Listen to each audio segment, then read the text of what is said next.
ছাত্রীদের কোটা আন্দোলন, যে সকল শিশু, যে সকল শ্রমিক, মা, সরকারি কর্মকর্তা, বেসরকারি কর্মকর্তা এবং আমাদের সাংবাদিক ভাইরা এবং পুলিশ অফিসার যারা কোটায় নয় রেখায় চাকরি করেছে, এই সকল যারা তাদের মৃত্যু করেছে, তাদেরকে আমরা হারিয়েছি, তাদের সকলের আত্মার কামনা করি এবং এই হত্যাকাণ্ডে সুষ্ঠু বিচার কামনা করছি।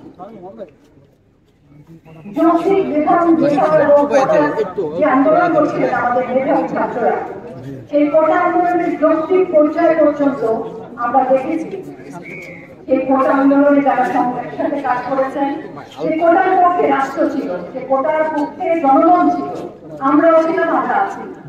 কিন্তু আমি ছাত্রদের বলতে চাই, আপনাদের কোটা আন্দোলনকে ঘিরে আপনাদের ঘাড়ে বন্দুক রেখে যারা আপনাদেরই পক্ষ বাংলাদেশের অন্য সন্তানদের উপর গুলি বর্ষণ করছে, আরো যে কাজ করছে, আপনারা দেবেন। আজকে এই বাংলাদেশ আপনাদের আমাদের, আজ থেকে 5 বছর পর যে বাংলাদেশের ছাত্র আমরা দেখি যে উন্নয়নশীল বাংলাদেশে আমরা দাঁড়িয়ে আছি, এই বাংলাদেশ মুক্তিযোদ্ধাদের বাংলাদেশ। এই বাংলাদেশে দাঁড়িয়ে আজকে যদি আপনাদের মতো মেধাবী ছাত্রছাত্রীদের চলে আসেন কেউ রাষ্ট্র ক্ষমতা দখলের আন্দোলন করে, চক্রান্ত করে, রাষ্ট্রের বিরুদ্ধে নৃশংসতা করে, রাষ্ট্রের সম্পদ ধ্বংস করে, রাষ্ট্রের মেধাবী সন্তানদের সাংবাদিকের হাতে তো ক্যামেরা, তাকে কেন মারতে হবে?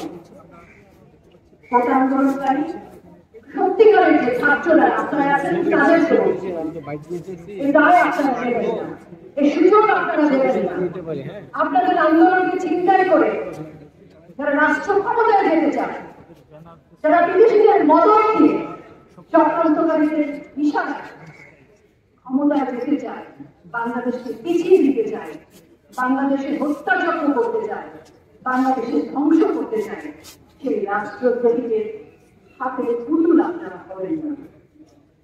শিক্ষক, অভিভাবক, মা, বাবা সবাইকে অনুরোধ করছি, যে কোনো দাবির প্রশ্নে আপনি রাস্তায় আসতে পারেন, যে কোনো আন্দোলন হতে পারে, যৌক্তিক কথা যৌক্তিক ভাষায় বলতে পারেন, কিন্তু সেই ভাষাটি যখন অন্য আমরা রাস্তায় দেখেছি ছাত্রছাত্রীদের সামনে তারা গুলি করছে, তারা বন্দুক নিয়ে এসছে, তারা রামদা নিয়ে এসেছে, তাদের আমাদের মেধাবী ছাত্রদের, আমাদের প্রকৃতপক্ষে যে আন্দোলনে নেমেছিল সেই ছাত্রছাত্রীদের রক্ষা করবার স্বার্থে মাননীয় প্রধানমন্ত্রী শেখ হাসিনাকে অনুরোধ করছেন।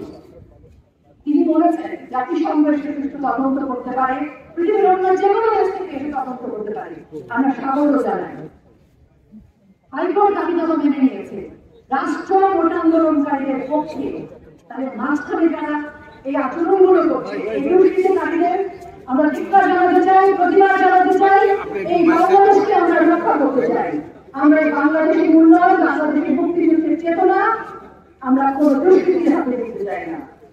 আমরা রাজাকার যুদ্ধাপরাধী আলবদর আনসান সেই পাকিস্তানিদের দোসরদের হাতে বাংলাদেশকে তুলে দিতে চাই না, তুলে দিতে চাই না আমাদের মেধাবী প্রকৃত স্টুডেন্ট যারা, তাদেরকে আমরা এই সকল দুষ্কৃতিকারীদের হাতে পুতুল বানাতে চাই না।